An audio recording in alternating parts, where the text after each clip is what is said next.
Out here in the perimeter, there are no stars. Out here, we is stoned, immaculate. Hello and welcome. This is the C86 show. I'm David Eastaugh. As you know, we love a special guest. This week it's going to be the turn of the singer, songwriter, musician, guitarist. It is Martin Carr, one-time member of the Brit pop band the Boo Radleys, and has gone on to a successful solo career and has been active very recently. So you'll find out more about that and much more in this very interesting interview come conversation. Anyway, look, sit back, relax and enjoy. So, as you know, after several minutes of casual chat, we got down to that very exciting subject that was the early formative years. Well, you have to start somewhere. Martin, tell us everything. Tell us now. I don't think in the same kind of way. I remember the first record I remember loving was Billy Don't Be a Hero by Yes. Paper Lace. It was something like that, yes. So Yeah. There was a lot of narrative stories in the 70s, weren't there? There was one by Telly Savalas and one about playing a deck of cards in a church, which was... That's right, yeah. Which was...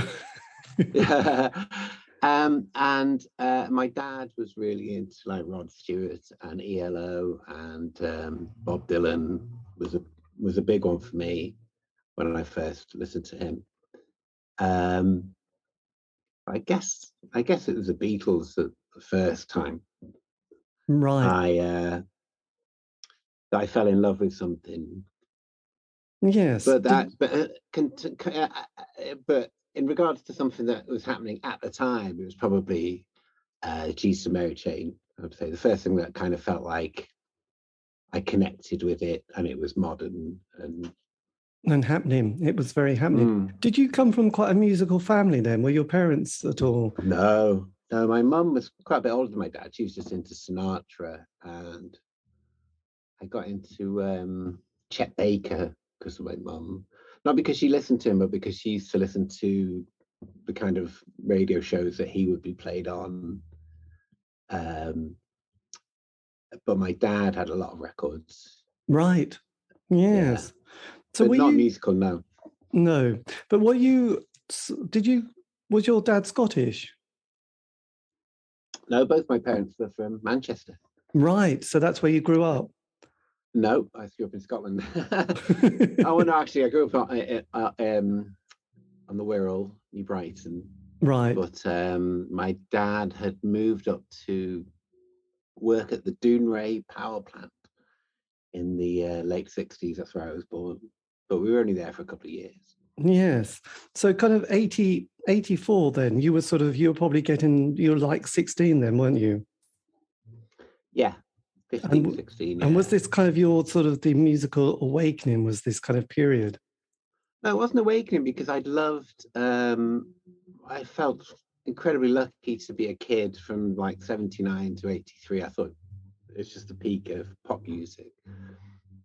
And I loved all of it pretty much.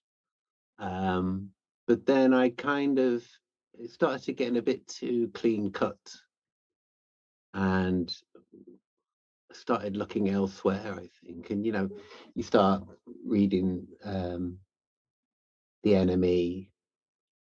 I always regretted not having older siblings. Right. But my mate Sice had an older brother, so we kind of used to listen to his records. It's funny what an influence an older brother or sister has, really, isn't it? Yeah, he was really into the Stranglers. Right. So to come home from school and listen to their records. Yes. Which we thought quite scary. Yeah. So what was your first gig and first single you bought? First single, I think, the first single I remember having was Message in a Bottle. Right. On green vinyl. Classic. Yeah. Their first 6 or 7 singles I absolutely loved. First gig was actually the Everly Brothers. Their comeback tour in 83, I think it was. God, that is I went cool. with my dad. Yeah, I went with my brother, my dad. And me and my brother had kind of been, we'd gone through a Stray Cats phase. We were rockabillys. me and Sice and my brother and a few of our friends as well, we all just combed our hair up and pretended it was 1958. There you go. Even Yes, though, even though the music we listened to was mostly made in 1981. yes. Well, I think the Stray Cats kind of had a massive moment, didn't they? Really, they'd come from that New York scene, and there had been another band from from them called the Rockettes, who didn't quite ever get the single, but the Stray Cats kind of, I suppose, they brought a little bit of that kind of the Cramps meets, I don't know. Well, I think it was a post-punk thing, wasn't it? Because before you'd had 50s bands like Darts and Shawaddy Waddy and the Rubettes.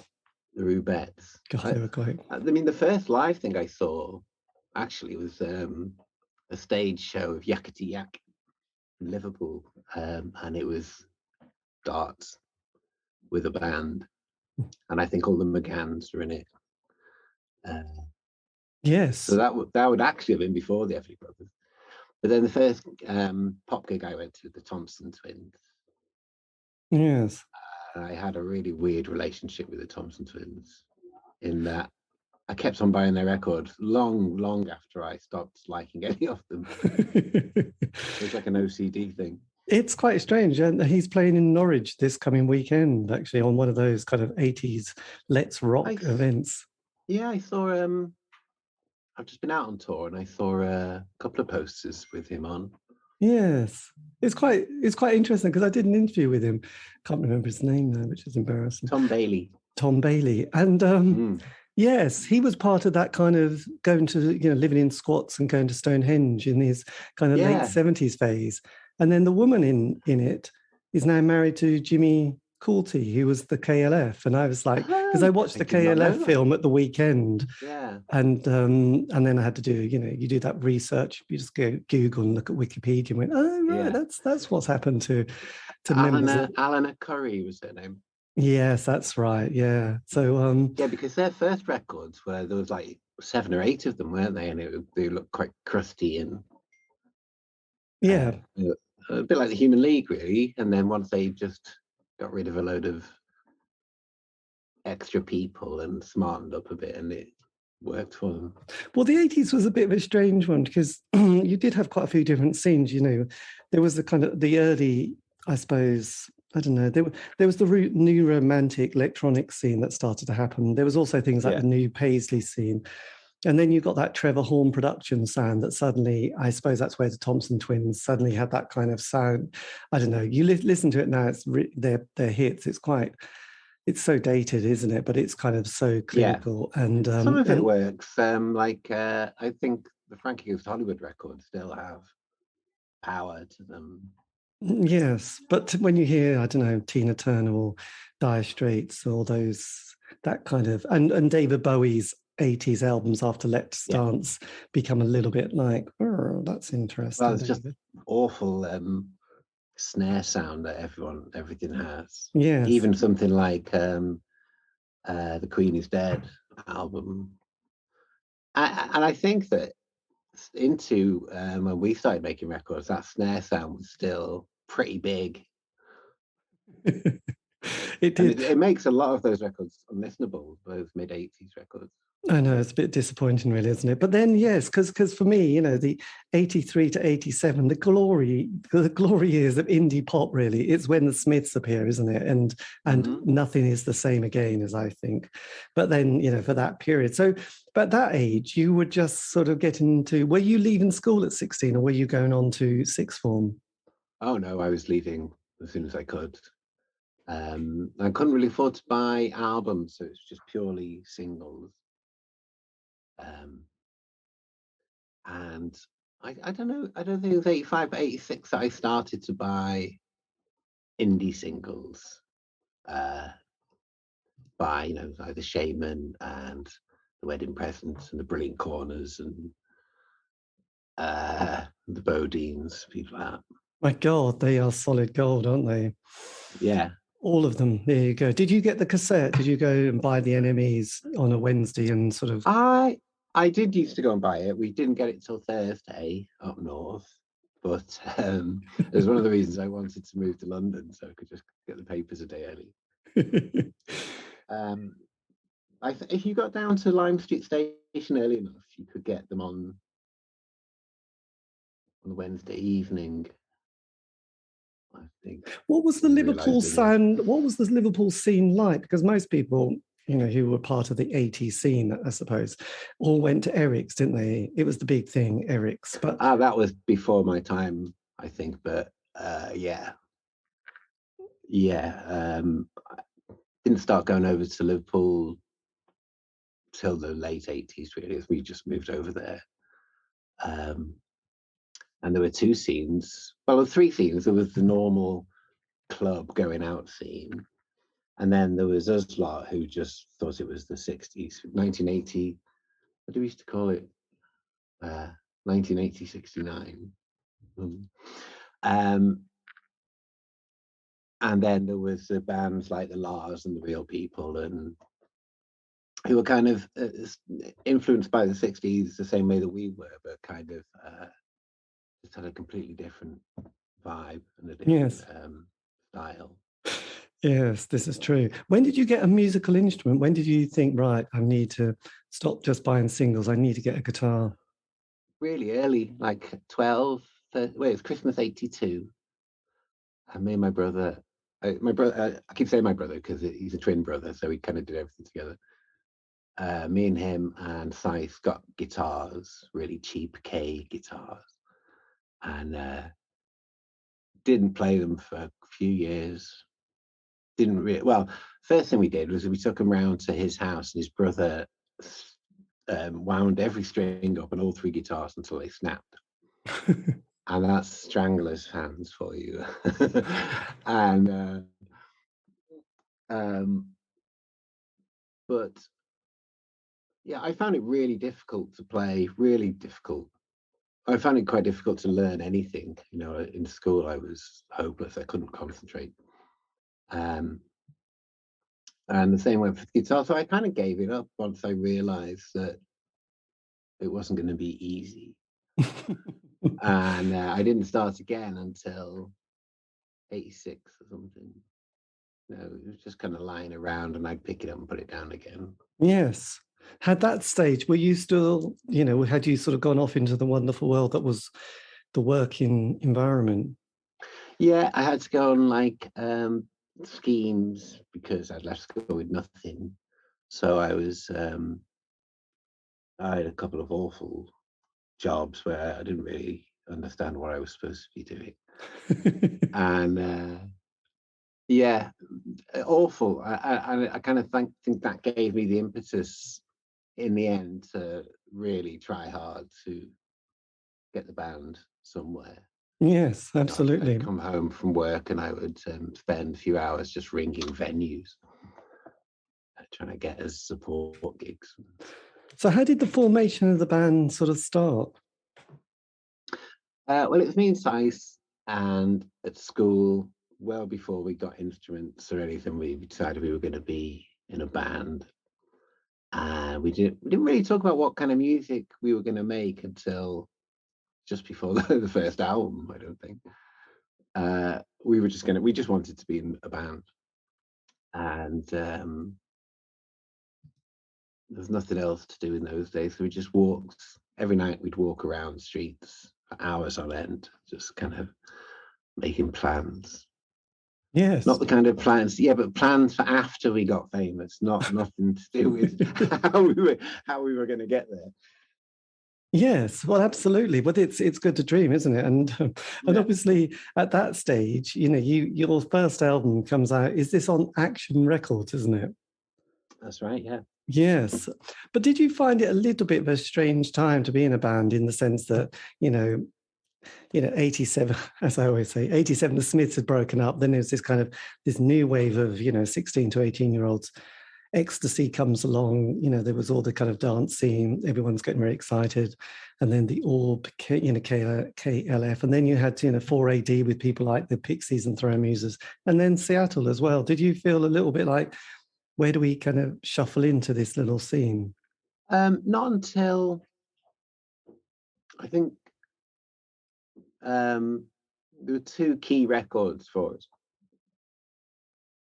And one was You Made Me Realise by My Bloody Valentine. And the other was You're Living All Over Me, Dinosaur Jr. album.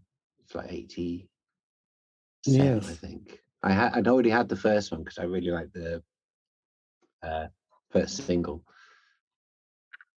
But it was nothing like the second one. The second one was fantastic. And that kind of, I saw a path then. I thought that's what I want to do. And I think because I could emulate it, I didn't have to learn fancy chords, or I could just make noise and hide behind that, hide my lack of skill, even though Jay Mascis and Kevin Shields are both great visionaries on guitar, I would say. And I was just copying a noise, really. Yes. So how did you, once the first album come out, was that a bit like your sort of the calling card? Did you sort of feel like, well, at least people know we exist and we can show them something? Yeah, I think if only I could just make one single, I'd be happy. But then you make a record and it's not enough, and then you have to do something else. But yeah, it's just slow and steady progress, really. Yes. And you'd have small aims, and once that was done, then you just want to do the next thing. Yes. And when did you first meet Alan McGee? I first met him. Had you signed to Rough Trade before? Was that your first? And we did like 3 cards, EPs, I think, for Rough Trade, and then we recorded an album for them, but they couldn't afford to put it out, or they used to go bankrupt every 3 days or something. Yes. I was going through a bunch of old stuff the other day, and I found a postcard from Jeff Travis, which he put in an envelope with a check, and at the bottom he'd written, "I hope it doesn't bounce," and the check is still in there. So yeah.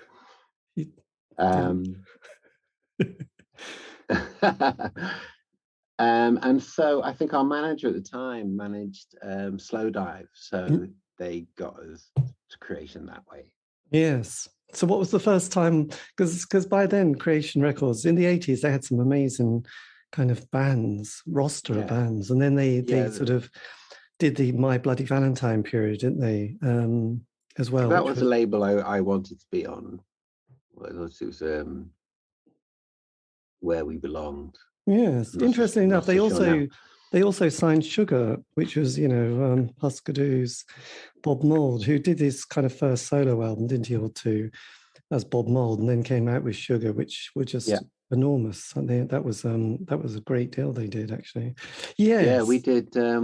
We supported them at their first London gig, which was they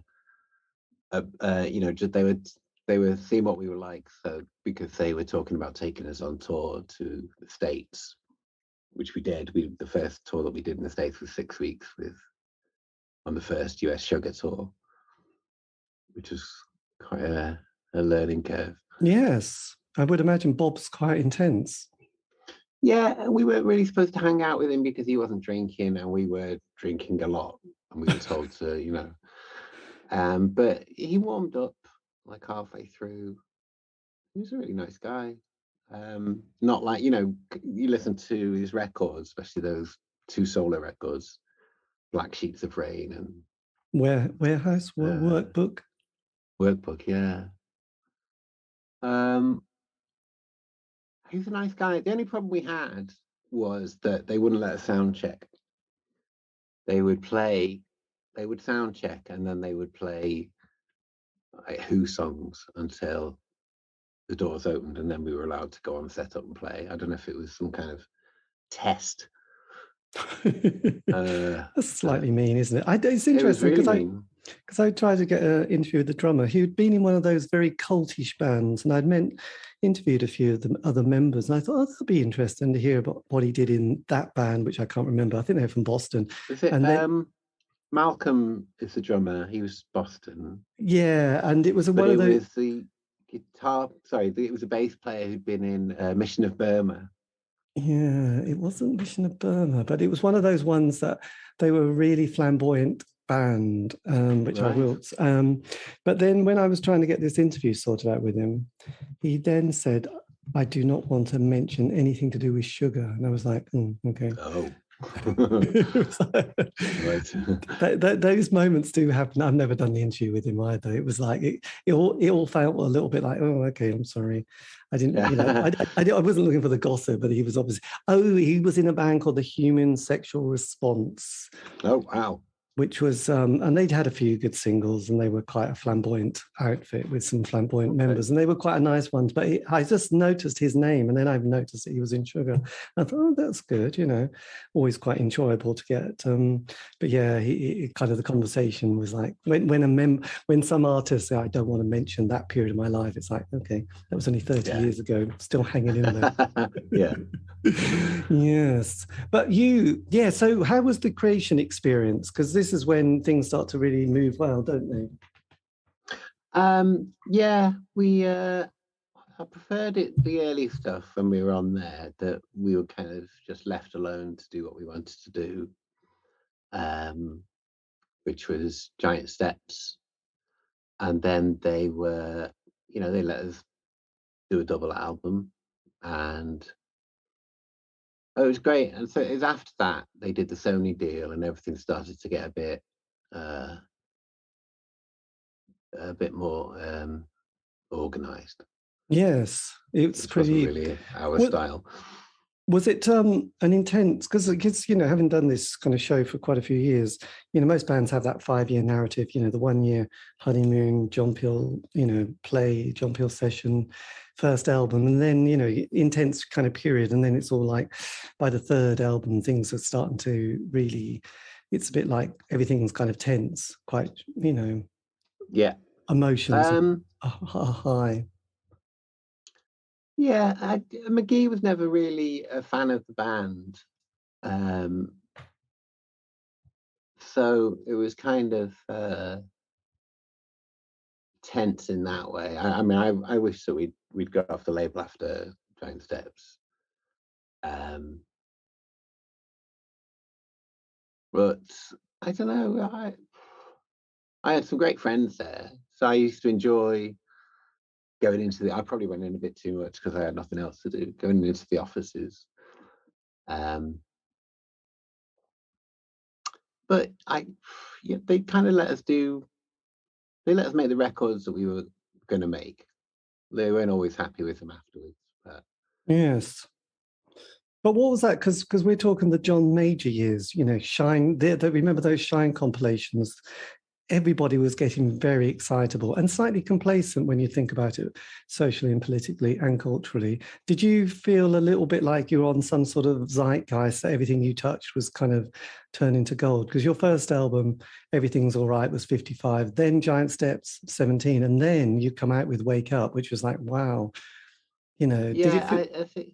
Yeah, I think the Giant Steps period up until Wake Up is my favorite bit. And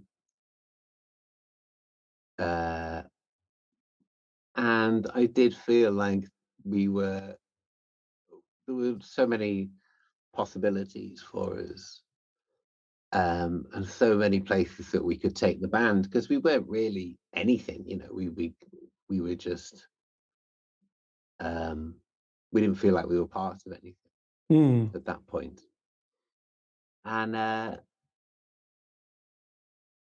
but the problem was, I think, was that I couldn't really. I just wasn't a very good musician, and I wasn't very collaborative either. So, we never played together,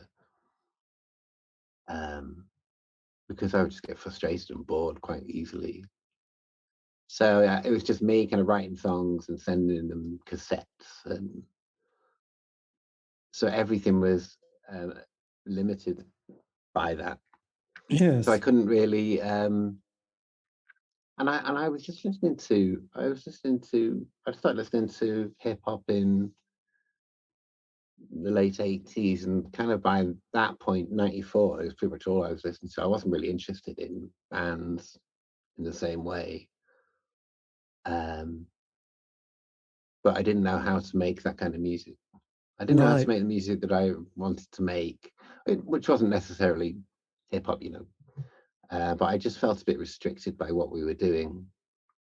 But it was all my own fault. Yes. I just couldn't concentrate on anything. Why was I couldn't that? focus. Well, I've since been diagnosed with ADHD, but then I didn't, just didn't know. Yeah. So how was your experience? Because the album's recorded in Rockfield, which is now it's quite a famous. Which ones? The Wake Up. Wake Up. What was that Yeah. experience like? That's fantastic. I think we did 3 albums there. First 2, Wake Up and Come On Kids, were amazing. Because we were just, living on a farm in Wales and waking up in the morning making a record.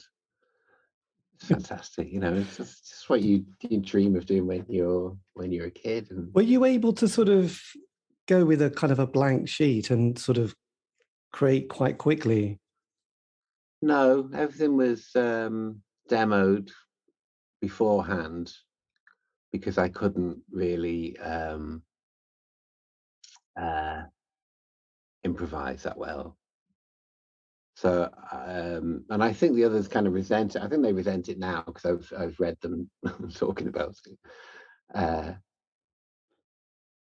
I had to prepare in such a way that all my stuff was done before we got there. Right. Yes.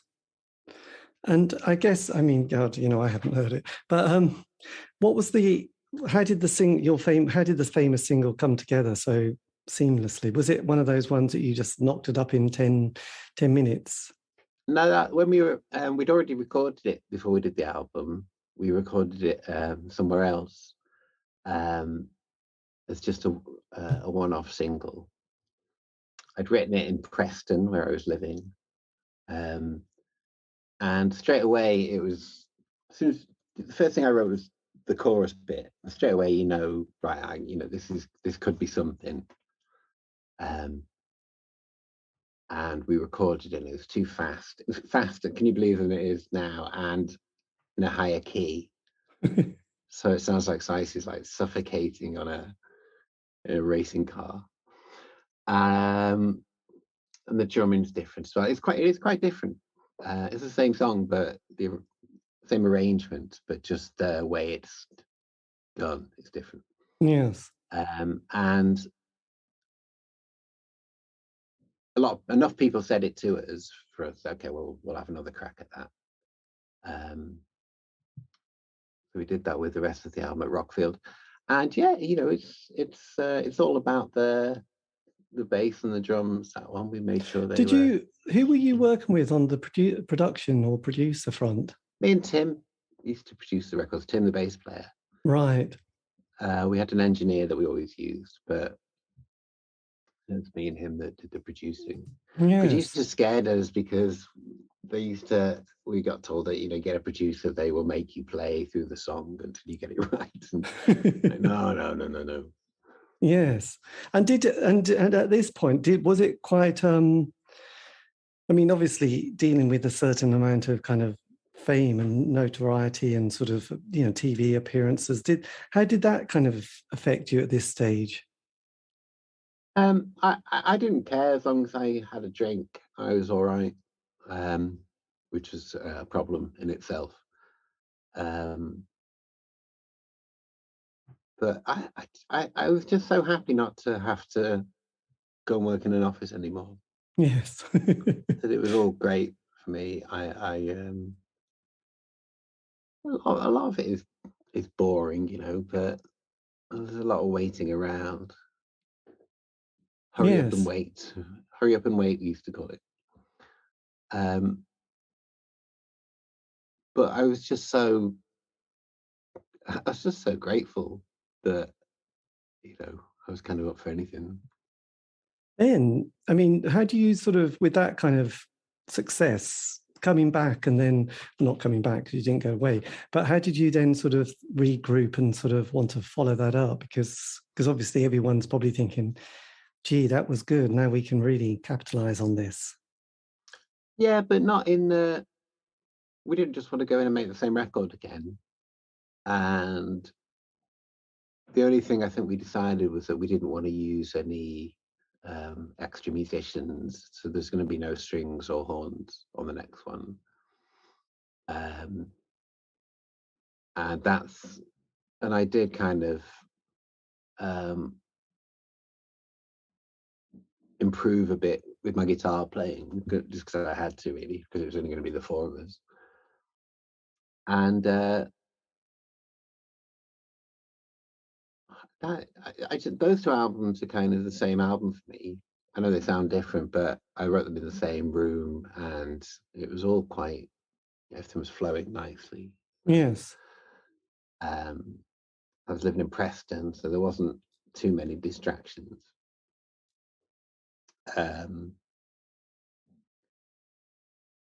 And I think lyrically that was the first album that I was quite happy with. But like I say, those two albums kind of get confused in my mind. And you're still on Creation at this stage. Yeah. Was that still navigating okay? It was all right. It was all about Oasis then, and it was about having hit records. It was about, which completely wasn't the case when we started there. And I know that being in a band should be about having hit records, really. Well, music is. Did you ever sort of look at someone like David Bowie and think, looking at his career, especially in the 70s, where he did one album a year for the whole decade, as well as produce various people and relocate. But then he made some amazing musical shifts, didn't he, from his kind of early one to Ziggy to Aladdin Sane to Diamond Dogs. He thought about it, though, and I couldn't think about stuff like that. I was just purely I can't even describe what I was doing. I was just letting everything happen. Yes. I never had a plan. So it quickly unravels, really. I started drinking, I started taking a lot of drugs, and which, Bowie did as well. But seemed to help him, didn't it? Yeah, I let it take over, and nothing, just couldn't plan anything. Yeah. So when you were, when you're going through that process, I guess it's different in retrospect, but when you look back at when things start to get out of control, how do you kind of remember that, and how were you sort of feeling kind of at the time? Did you feel kind of like quite self-destructive at that point, or were you quite happy? Yeah. No, I was very happy. I was spending far too much time on my own. I couldn't really form proper relationships. I would just go out drinking with strangers all the time. Because that way I never had to explain myself. But it was an unhappiness born of just frustration, really. Why am I like this? Why can't I just be like everyone else? Everyone else is getting on with their lives. And did you have, because I think it was the lead singer of The Farm, and he was saying it was kind of difficult at one stage because he was kind of had all the responsibility, and they just wanted to spend lots of time with their wives, going to kitchen unit shops and buying furniture and worrying about the curtains with their new girlfriends and wives. Yeah. And he was thinking, this is really quite hard work. Can we kind of focus on the band a bit? Did you have that kind of relationship at all with the other members at times? Kind of, yeah. But I was quite jealous of them being able to do that. And also I was quite glad just to be left alone with writing the songs and stuff, because I couldn't even play guitar in front of people. I had quite a lot of anxiety in that sense. But I think I was quite, envious of people who were living normal lives, because I just didn't feel like it was possible. Yes, because I did an interview last week with somebody who had stage fright, and he said, well, that was it. Did you ever get to that point where you could barely go on stage with the band? No, I was always pretty good on stage. I mean, there were times when I was too drunk to play, but I always felt protected by being in a band, and having a crew around. Having the whole kind of band family around, I really loved, and it really affected me quite a lot when all that finished. Yes, it can be. Just having people doing everything for you, because I was pretty useless. And I know a couple of people who've happened to since as well. Who've just not been able to handle being out of that protective bubble, I think this is what happens. I remember I suppose I was into sport when I was much younger, so hearing about football players who had that awful experience of not having training and not someone just telling them where to be and what to do. It's and exactly like that. Yeah, and exactly like that. So you go and buy a pub and then become out. And then you see pictures of those kind of glamorous 70s people looking slightly overweight and a bit bald. Well, it's the Gaza syndrome, isn't it? He needed that just to satisfy his constant need for entertainment and distraction, and Yes, he did. So when we got to the almost the millennium bug period, and you were doing sort of king size, were you still on quite a good creative journey, or was this quite a tricky one? Because king size is a tricky one, because I just wasn't really interested anymore, and the stuff I was writing wasn't really exciting me, and it didn't seem to fit with anything, and I just felt like that it all finished, and it felt like there was a million new bands out and a million new sounds and stuff. I was kind of listening to Square Pusher then, and Aphex Twin, and I just thought we were kind of a bit old-fashioned, and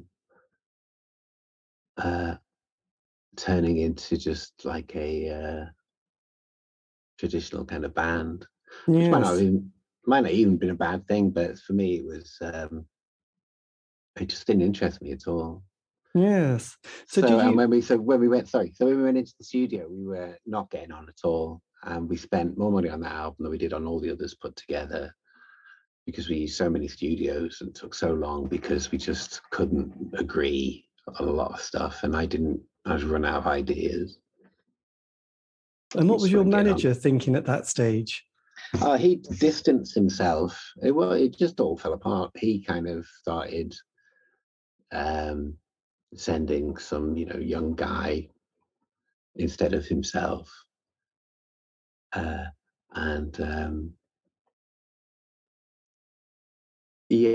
weren't getting supported by anybody really. Yes. So was it when you were making the album, did you feel like this is definitely going to be the last one as the band? Yeah. Halfway through, I went to Morocco for Christmas, as you do, and I read Badfinger book, The Tragic Story of Badfinger. Oh my God, that's the worst. Oh my God, it's awful. And that I thought, I don't want to do this anymore. And plus, when I was out there, I was just hearing the most incredible music that wasn't new. It was hundreds and hundreds of years old, but it felt new. Yes, I think Brian Jones had that experience, didn't he, as well, with the Stones? He did, yeah. His pipes of... Was it Juju or something? Yeah, it was, yeah. It's just like hearing... I mean, it was like hearing Aphex Twin or something. It was so other, it wasn't just...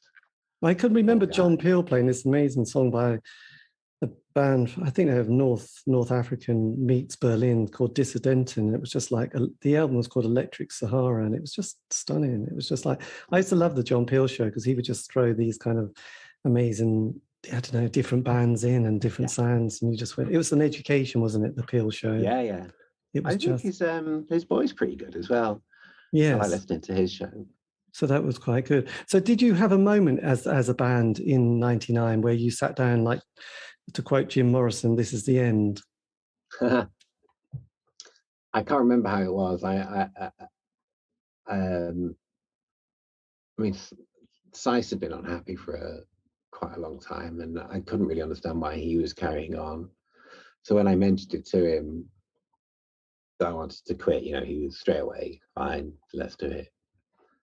And it's quite a nice circular story, actually, because when our first album came out, after we'd finished making it, we sent loads of letters to John Peel, same play the Boo Radleys, and disguising our handwriting and stuff. And the first time he played it, I was in flat in Liverpool, and he said, "They'll play a song off an excellent album by the Boo Radleys. I've been getting a lot of letters about it. I suspect they're from the band." And then he played it, and I was jumping up and down on the bed, and the phone rang in the hall, like a communal phone. And the girl knocked on the door and said, "It's for you." And it was John Peel inviting us in for a session. That was fantastic. I mean, that's one of the best moments that I ever had. My God, that's a fantastic one. And was it Dale Griffith? Oh, yeah, it was. He hated us. We were late, and we hung over, and he wouldn't let us in the control room, and he just hated the music we were making. I didn't know who he was then. Yeah. Yes. People had been down to meet us, and we weren't there. It was just a disaster, that first one. But then we decided that we were going to break up the band, and me and Scythe drove me down to Liverpool, and we hung out in his mum's kitchen for a bit. And we were so nervous, and we were talking about the days that we'd spent there when we were kids. And we were just having laughing, crying fits. And we went round, we broke the band up, and it was grim. And I thought that everybody wouldn't be bothered, that it was just kind of a natural end, but it wasn't pretty. But then we drove back into London, listening to the John Peel show, and he played a track from King Size called The Old Newsstand at Hamilton Square. And he was saying, "I used to buy my Enemy at the Old Newsstand at Hamilton Square." And I knew that because I'd read an article where he'd mentioned it, which is why I wrote the song, because I used to buy mine there as well. Fantastic. It's a really nice circular Peel thing. God, that is very cosmic, isn't it? Did you just do the one Peel session? I think we did 3 or 4. Right. My God, did they get better? Yeah. There's a time when you're kind of, and I regret not pushing back against it, you're just kind of moved over into Mark Goodyear, and you have to do these sessions now, the more mainstream. Yes. Yeah. It's tricky. So did you, as we sort of celebrated the millennium, and you were thinking, my God, what happens next? Because that was quite a tidy, I know, a bit of a decade and a bit. So when we came into 2000, did you feel on New Year's Day, what happens to the next saga of your life? Well, I'd spent New Year's Eve at midnight watching Snuff at the garage. Snuff playing some advert songs. Shake and Vac, I think it was. Yeah, Shake and Vac, Get Your Money Back. Standing next to Steve Lamar. But they do a great version of Tiffany's I Think We're Alone Now. Okay. I was excited at first, but I couldn't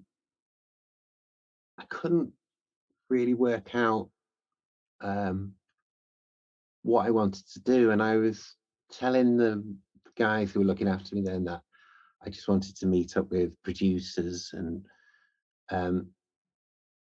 electronic artists and stuff, that I didn't want to form a band again, and I ended up doing exactly that. So I just felt compromised. And again, it was just frustration because it was all in my hands. You know, I was a grown man. I was 29 or whatever, and I could have just done it myself, but I just couldn't do it. I just couldn't do it. Yes. And to find myself back on stage again with a band, and the band not as good as the band I'd been in. Yeah, Was this Brave Captain? This is the Brave Captain period. Yeah. I had a couple of periods. I think I had a band. We didn't do anything. I think we recorded a couple of songs, but then we never played live or anything. And then the second band I had was a band called Dorero, who were a really good band, who already existed. You know, they were based in Cardiff here, but still, it was a band, you know. And it took me 2 or 3 Brave Captain records before I started to sound like I wanted to sound like. Yes. Well, was that a difficult? Did you find the O years quite tricky? Yeah, all of them, every single one. Yeah. I was in a. I was full of regrets and bitterness, and I just couldn't understand how I'd got here. Until I started having kids, really. I think that shakes it out of you. Yes, it does.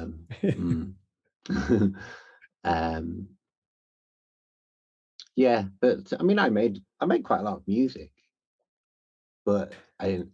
You know, nobody noticed. Did you go through an Adam Curtis phase, by the way?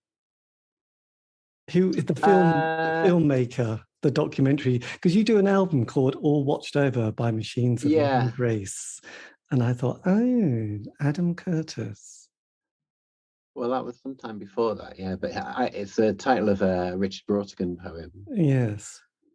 But I did go through that period, phase, like from like late 90s. I wasn't completely flat earth, but I was certainly, you know, on the Chomsky side of things. And were you looking for patterns in chaos and trying to read meaning into them? Just meaning, yeah, because I couldn't find it in my own life, and I couldn't find it in the small things, so that everything had to be just a big conspiracy. And I got shaken out of it after 9/11 when I went to the Mayor of London's gaff on the Thames for a CND gathering thing. Jesse Jackson gave a speech. It was incredible. And I was talking to a journalist that I knew, and I was banging on about some 9/11 thing. And he spoke to me like somebody should have spoken to me 10 years earlier. My career would have been a lot different, I think.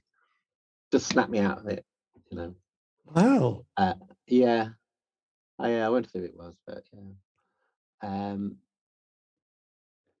Did you? Because I remember a journalist called Tom Wolfe who was kind of batting these conversations away, and he said, "Look, I know these government people. I know these. They would not be able. They haven't got the ability to plan anything. They would not be able to plan this." Yeah. It was beyond. I mean, as anything. usual, they probably are responsible, but just by sheer incompetence. You know, rather than any conspiracy. Any brilliance. So was that because then the teen years, you do an amazing album, but this is a few, well, actually that's a bit later, isn't it? Because then you do solo work. So, you know, there's the one which is The Breaks, but then there's New Shapes of Life. And that seems like a bit of a moment in your solo career. Is that right? Yeah, that is exactly right. Yeah, and that was a Bowie thing. When he died, I went back and listened to all his records, and I read a lot about him. And I thought, if I'm going to make a record, it has to be the best it can be. And I don't want to write another record where I'm embarrassed to play half the songs live. There's always a moment in a song where I think, oh, I hate this lyric, and I step back and sing it, to the drummer. And I just didn't want to do that. And I wanted it to, I wanted to express myself, and I wanted to dig deeper. And it ended up, with me having a breakdown at the end of it, because all the behaviors I was trying to explore were getting worse and worse as I was exploring them. And I went completely loopy in here.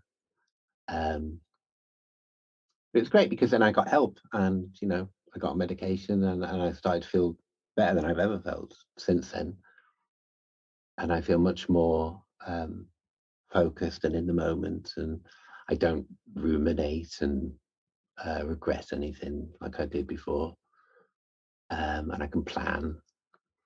And it's down to that record. I love that record. Yes, no, it's amazing. I was listening to, quite a bit of it today, and thinking, this has got real quality and depth, and and I just wondered, it seems to sort of stick out from some of the earlier solo work that you've done, and I thought, the breaks was, people really like the breaks, but again, I was like, it's just another band records. I keep doing them, and I keep not wanting to do them. I just fall back into it. So was it quite a cathartic experience, processing and dealing with this, the album New Shapes of Life? Yeah, absolutely. Yeah. I was trying to discover myself, but I wasn't starting with myself, because that's what I tried to do before and I just couldn't do it. So I was looking at things, paintings, and just watching weird films and stuff, and then writing about them. And I would end up writing about myself using that language, the language of the painting, or the language of whatever it was I was looking at. And I had a glossary as well, which I'd never done.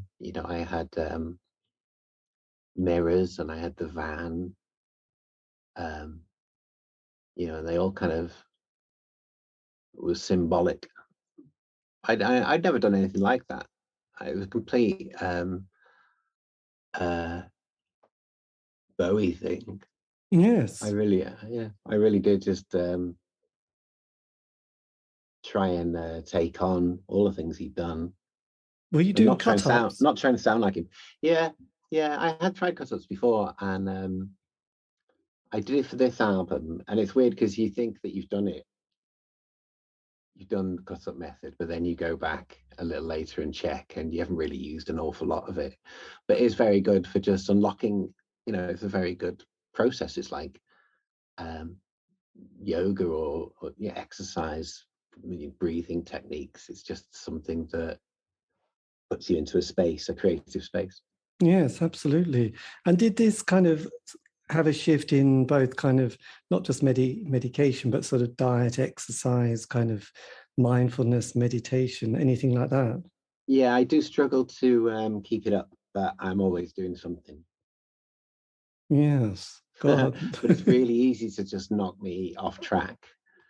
I'll do something for a few weeks, and then I have to go away for the weekend. I'll get back and I won't do it again. Yes, this is always easily done, actually, isn't it? Yeah. And then how have you maneuvered this kind of next period, and also, like the dreadful lockdown, because obviously that kind of threw a lot of people's kind of, I don't know, mojo, really, didn't it? Before lockdown, I'd started to write a book, and it was the first time I'd ever kind of got going and thinking, this is it now, I'm doing it. But as soon as lockdown started, and I was at home with the kids, it's just bloody impossible. So I was like, I've just spent a lot of time with the family and the kids over lockdown. It was actually quite nice. Yes. Didn't get an awful lot of work done. I had some ideas, and since then I've started a subscription service where I I don't just like making music. I like making films. I like making collage. I love collage. And when I do collage, it makes me realize that my music is quite collagey as well. And I just like taking things and sticking them together rather than doing anything in a linear fashion. I struggle with that. Yes. So I make a little magazine.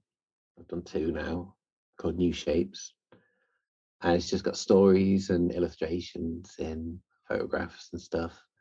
And I've got so much, that 10 years when I found it really hard. I still made a lot of music that I never finished. So I'm kind of releasing little unfinished EPs. Yes. Hello. There you go. I'm doing an interview. Oh. Excellent timing. I did. Can you sort out my guitar? What do you mean? What do you need sorting out? It's not doing it.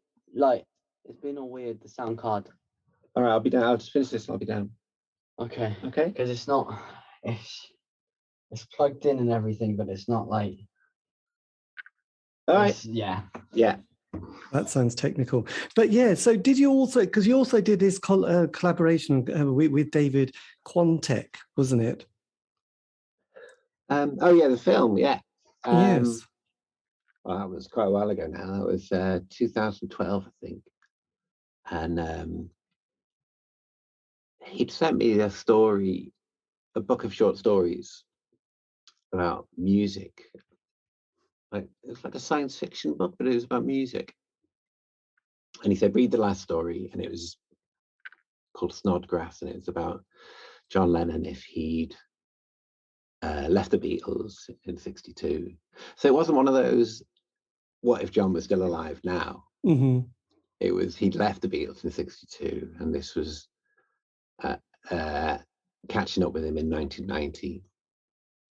And he's unemployed, and he's still very sarcastic and funny. And I thought it was great. And then a little while later, he said, right, we're going to make a film, and we've got the money for it. So do you want to do the music? Excellent. Yeah. My God, that's a nice one. How did you get to see the Beatles film, by the way? The one that was on Disney, and we all watched it over Christmas. Oh, I've only managed to see it 4 or 5 times now. I watched it when it came out when I was on tour for Christmas, because we were supporting the Charlatans. So I was able to be back in bed by 9:30 in the hotel. So I would watch it then. And then when I came home, I watched it with my partner. And then I watched it with Sonny there. And then he's watched it a few times now. So if I'm passing, I'll sit down with him and watch a few hours with him. I can't get enough of it. It's incredible. It's everything I wanted, really. Just to spend time with them where they're not on. They're not. Not a gig. It's not an interview. No, it's just fascinating. And I think when they stuck a microphone in the flowers for, that conversation that they would never have a clue was being recorded, that must have, obviously Paul must have thought, oh my God, I didn't remember. That was kind of... Yeah, although they've done a bit of a thing there, because there are 5 or 6 people in that conversation, and they've edited everyone else out, and they've sort of edited the conversation as well. It's the spirit of it is there, and it's incredible that it exists. Yes, it's a bit of a trick, that one. Yeah, it's good. But with the band, what was it like? Because you've reformed, haven't you, and done some dates and material. No, they have. I haven't. I wasn't asked. Right. Jesus Christ. Because I was just kind of a bit confused. So they got together and they just said that they hadn't invited you. No, because Sykes had recorded one of his solo albums, and I think he'd done it with them, which I found out on Twitter, but it didn't bother me at all. And he rang me up and he said, I've done this. I said, that's absolutely fine. You know, do whatever you want to do. But then he said, can I use the name, the Boo Radleys? And I said, no, why would you want to do that? Just because I don't, you know, I really like this record and I don't want it to just disappear. Well, that's what I've been doing for the last 20 years. I could have just called any of my records the Boo Radleys. So I wasn't happy and I said no, and they've just done it anyway. And it did bother me for a bit. I think I started reading their interviews, and that was a mistake. And once I stopped doing that, I'm fine with it again now. Right, that's just gone. Yes, did that feel like a big thing to navigate? Yeah, it did at the time, but I think the more it goes on, the more I'm glad, because we toyed with the idea before, and I a couple of times over the last 20 years where I've seriously said, you know, should we do it again? And it's always been Scythe that said, no, I can't, I'm too busy, or whatever. But just watching them play and listening to the record and seeing photographs of them, I never want to be there. So it's kind of knocked that out of me, really. It's good. I really enjoy what I'm doing. I don't really need to do anything else. Yes. And does that feel more true to your artistic side to you know, do Martin Carr and what It future? does, but I think, yeah, because I think if they hadn't have done that, I think at some point we would have done it, and I would have probably regretted it. So I've been, you know, I've kind of been pushed into this principled position. Yeah. Does that mean when you play your solo gigs that you can use the material that you recorded with the Boo Radleys or had written? I wrote them, so yeah, I can do what I like with them. Yes, there you go. It keeps the legacy going, I suppose, doesn't it? Yeah, I don't do many, but I do a couple that I like. What have you got planned for the future? I'm going to start putting together an album starting this week. I really want to make videos for people, which is just something that's happened out of nothing. I made one for the new single, the Strange Journey single, which I really like. So I'd like to do that. Just keep on making music. The live thing, the Charlatans tour was great because we got paid well and I could afford to have a good band and we were supporting, so I was in bed early. There was no pressure about having to sell tickets. It's just magic. I don't want to go back to doing, you know, to spending loads of money and 8 people turn up, and it's just depressing. Yes. So I don't know what's going to happen with that stuff. I would like to do something for Giant Steps next year, but I don't know what yet. That'll be the 30th anniversary. My God, that's a lot to maneuver, really, isn't it? Yeah. And just keep on doing what I'm doing, really. I feel employed for the first time since the band split up, I think. You know, I feel useful. Yes, which is good. I mean, if you could have said something to your 16-year-old self starting out, is there any sort of little word of wisdom or advice you would have sort of whispered in their ear? I wish I'd listened to more people, especially people who were older and more experienced than me, instead of because I tried to mask my inadequacies, and I was in just being very cocky, and you know, I wouldn't listen to people. You know, if I went back to being 16, I don't think I could change anything because of yes, this is I true. didn't know how to do it then, and I'm not sure that I don't know if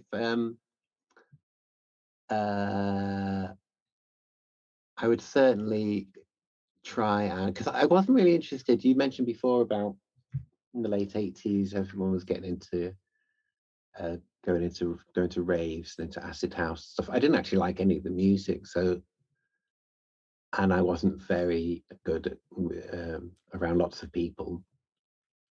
But I do wish that I'd kind of explored more of the machine, like drum machines and synth and Yes. samplers and stuff. I am disappointed that we just ended up being another guitar band. You could have done your Earthling album, couldn't you? Could have. Yes. You'll have to see the KLF film soon as well. You'll find that fascinating. There is a new David Bowie one, which I've just heard about. I just saw the trailer called Moon Age Daydream, and I saw Tony Visconti said this is going to be amazing. So it's like, okay, interesting documentary on David Bowie. What's your favourite album?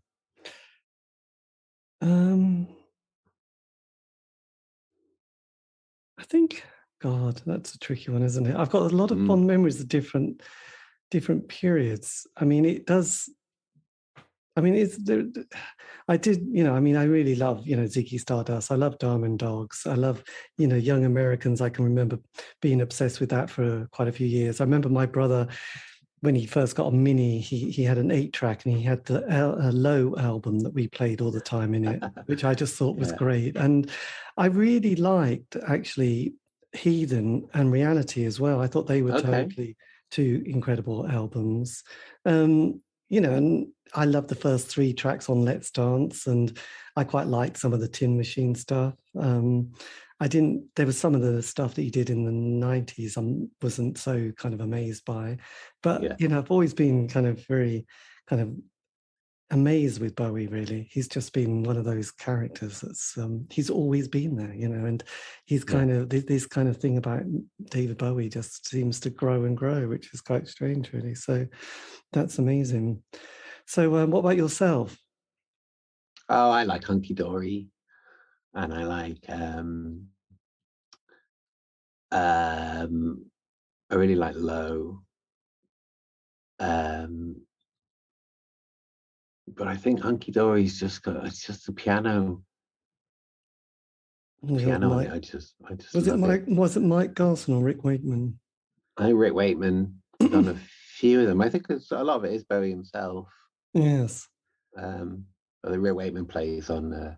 I think what I've always been amazed and fascinated with Bowie was that during his 60s period, the music was so hit and miss and kind of forgettable in a way. And what I often think, he was kind of going in the studio, writing it, going in the studio, releasing it at the same time. You had, like the Beatles, the Stones, Jimi Hendrix, Jefferson Airplane, all this amazing music, and David presenting his latest, and it's like, interesting, David. And then this amazing change. There's this Tony DeFries and Angie Bowie, and this kind of moment where things change, and you're thinking, God, how did you suddenly start, after 6 years of pretty well going nowhere fast, start to develop this amazing ability to write songs? I think sometimes you need, maybe he was just given the space by having the people who supported him around him, and it allows you to.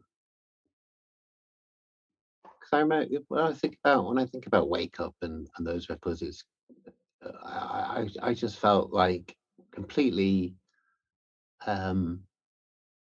free to do what I wanted to do, and it just came so easily, which it didn't do before and it didn't do afterwards when you're worrying about things. I don't know what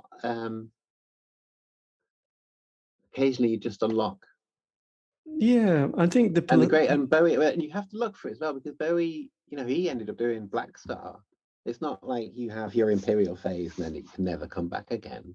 I think McCartney's done some great stuff after quite a fallow period in the 90s. But Black Star is just absolutely incredible. It's kind of hard to listen to for various reasons, because it's like, Christ, how did you manage to do that and go through that process at the time? So yes, it is that's quite boggling, really. I mean, on the artist front, because when you were talking a bit about art, did you go through a bit of a Mark Rothko phase of kind of the kind of blank on, the quite dense colour, just one shape, or was it more Edward Hopper kind of with the lonely characters in the night cafe? What are you talking about now? New Shapes, when I was Well, just when looking you at talk art. about artists and sort of looking at paintings, I just wondered if there was any particular It paint. was, Francis Bacon. In a way, it's like Rothko. I mean, there's more in there, but there's enough space for you to see things that aren't really there, or to I can't describe why I like his stuff so much, but I really feel like I'm in there. You know, one of the songs is called Three Studies of the Male Back, and that's the Bacon painting, and it's one of his triptychs, I think, and it's a guy shaving. And I don't know what it's the space and it's the color that he uses. And I feel like that guy that's in there. Yes. But I just have lots of art books that I was flicking through. But he was the main guy. Yes. I think I just flicked through until I thought I saw myself in one of the paintings. Oh, there I am. I find that a little bit with Edward Hopper, you know, the night cafe. I don't know if you know the one where it was like a night. Yeah, it was just, I just always love that kind of image, you know, these three sort of people just, you know, together but apart, you know, just sort of sitting there, you know. I think that's just a brilliant image. Because, you know, it's just like a painting of outside a diner, but the three lives in there, each of those three people have these experiences and enormous lives and narratives. Yes, it's an amazing one.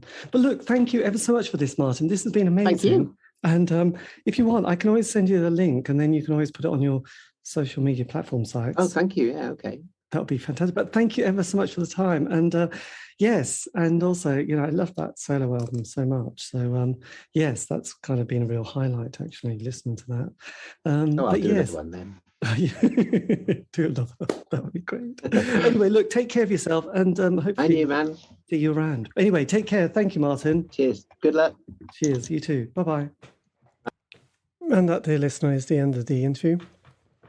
Just in case you were wondering, it was. And why I leave them, because it's always makes me smile hearing the way I finish a conversation. Yes, it's a bit fumbly, but that's my way of doing things. Anyway, look, a massive thank you to Martin Carr for giving me the time for that interview. This has been the C86 Show. I'm David Eastaugh. So if you want to contact me, you can on Facebook, Twitter, Instagram. Just do C86 Show. Keep it positive and groovy. We like groovy here. Otherwise, don't bother. And all these interviews have been archived. And you can find those on Spotify, iTunes, Podbean. It's true. Anyway, have a great week. Stay safe.